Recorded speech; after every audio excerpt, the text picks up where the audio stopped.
Grabe, meron palang gubat dito sa Metro Manila. So first impression ko sa Lamesa Eco Park.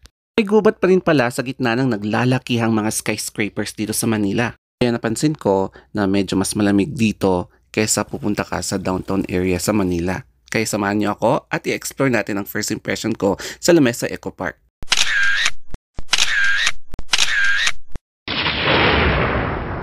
Simulan na natin ang vlog na to dito sa SM City Novaliches sa Quezon City. So in fairness malawak yung kanilang events center. So ngayon nag-grab ako at eto na nga, papunta na tayo sa Lamesa Eco Park. Buti na lang, nakachamba kami ng mabait na grab driver at ang dami niyang kwento about sa Lamesa Eco Park na pupunta namin. Nakarating na kami sa bungad sa entrance ng Lamesa Eco Park and kailangan ko magbayad ng 20 pesos para sa environmental fee.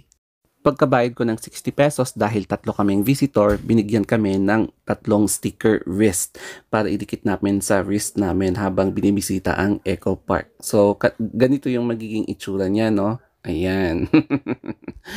Anyway, papasok na kami dun sa pinaka gitna ng Eco Park at binaba na kami ng driver dito.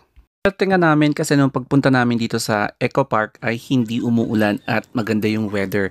Kaya perfect timing ito kasi para ma-explore namin itong Lamesa Eco Park. So tara na at pasukin na natin ito. Bumungad sa amin itong Walgreens na tunay na plants in pots. Akala namin plastic. Anyway, nandito na kami sa Butterfly Garden pero hindi na namin pinasok sa loob. So, nagagandahan yung mga butterfly dyan and siguro babalikan namin pag pupunta ulit kami dito sa Eco Park. Kapansin-pansin etong medyo masukal no na gubat. So papasok na kami at napansin namin etong abandonadong swimming pool. So nag-green na yung pool mismo. So sabi ng driver sa amin, okay pa to nung 2020, nung 2018 pero inabandon after ng COVID kasi hindi na siya naasikaso. Sayang no kasi nilulumot na siya at hindi na siya magamit. So sana ma-rehabilitate ito para ma-swim ulit. Medyo malayo-layo rin yung nilakad namin from the entrance. Kaya bigla akong naihi. So i-check na natin itong kanilang CR. At nung binuksan ko yung kanilang door, bumungad sa akin yung CR na to. In fairness, malinis siya ha. Kaya okay siya. Dito na nga yung pinakasentro ng Eco Park sa ngayon at close yung papunta dun sa Lamesa Dam kasi medyo may damage ata nung binagyo or nung habagat kaya nire-rehabilitate. So, i-explore na lang muna namin kung anong meron dito. Ayoko nga palang mag-focus ng mga puno dito kasi baka may sumunod sa akin. Kaya iwas-iwas muna ako. Kung gusto niyo rin mag-picnic or magkwentuhan ng mga barkada habang ina-explore ang Eco Park, ayan yung table. Tapos, nakaka-refresh din sa mental health mo or beneficial sa mental health mo ang pagpasyal dito sa Eco Park katulad nito. Saka napansin rin namin na may mga nagka-camping din dito. So, I'm not sure kung nag-camping sila overnight or within this day lang. Saka meron din na namang off limits dito sa bandang to, no? Kasi may isang puno na bumagsak. Siguro dahil sa epekto ng habagat, kaya medyo may mga damages sa ibang parts ng Eco Park katulad nito. So, ayan yung signage. Wino-warningan yung lahat na, di ba? Off limits, do not enter beyond this area. So, ang ginawa na lang namin is nag-detour para i-maximize yung presence namin dito. And then, bumaba kami from those nagka-camping na yan at bumalik kami doon sa sentro in which may kita nyo na may blockage talaga dyan. So, sayang talaga, no? Pero anyway, may next time pa naman. Butan nga rin pala namin etong electric car na parang wasak na siya, no? Abandoned na. So, sayang naman, no? Hindi siya nagamit. Pero kung nagamit man siya, at least meron siyang sentimental value. Pwede ka rin palang mag-rest dito kasi ang daming mga upuan. So katulad nito, no? And makikita niyo yung signage ng Lamesa Eco Park. And in here, napapaligiran ka ng malalaking puno. So pwede kang mag-relax dito, parang ganito. O diba? Pwede kang mag-imagine, magmuni-muni. Pinapahalagahan nila kung paano maging responsible visitor by segregating your waste katulad nito and hindi ka masyadong maingay. So minimize or control your noise. O di ba? So pabalik na kami sa entrance kasi titignan namin yung mga stalls, baka pwedeng may chibugan doon. So ang gusto ko dito is yung tunog ng tubig.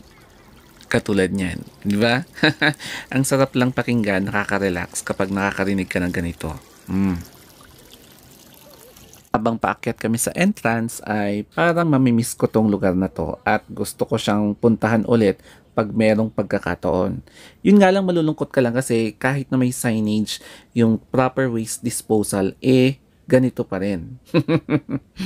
Nakabalik na nga kami dito sa entrance at eto, minaximize namin na magpa-picture at mag-video dito sa Welcome La Mesa Eco Park. Tapos meron ka pang makikita dito na bike rentals. So maraming varieties of bike na pwede mong pagpilian and ito yung kanilang rates. So go-kart 200, kiddies sidecar 200, family 200.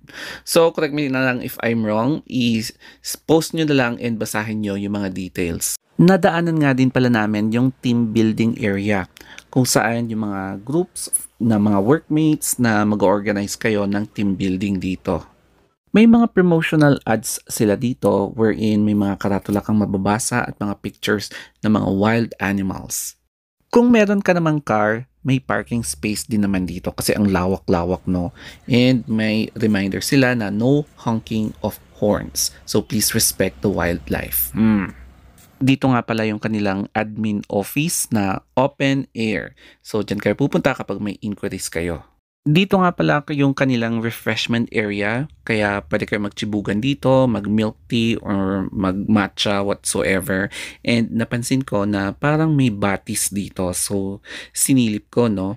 I think eto ata yung spillway area ng La Mesa Dam, if I'm not mistaken. So makikita nyo, parang meron siyang dam area papuntang dyan sa batis na yan. So syempre nag-moment ako bago ako mag-order ng inumin ko. Tsaka dito rin ako tumambay sa Common Brew and naghanap ako ng outlet, baka pwedeng makicharge. Anyway, nag-order ako ng strawberry. So, yan yung iinumin ko habang nagpapahinga.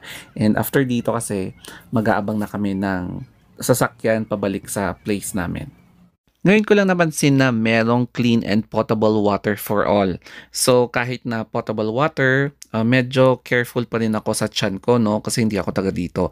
And meron akong baon na loperamide if in case. So ayan, tinikman ko and kakaiba yung lasa niya. Parang lasang spring water. O, di ba?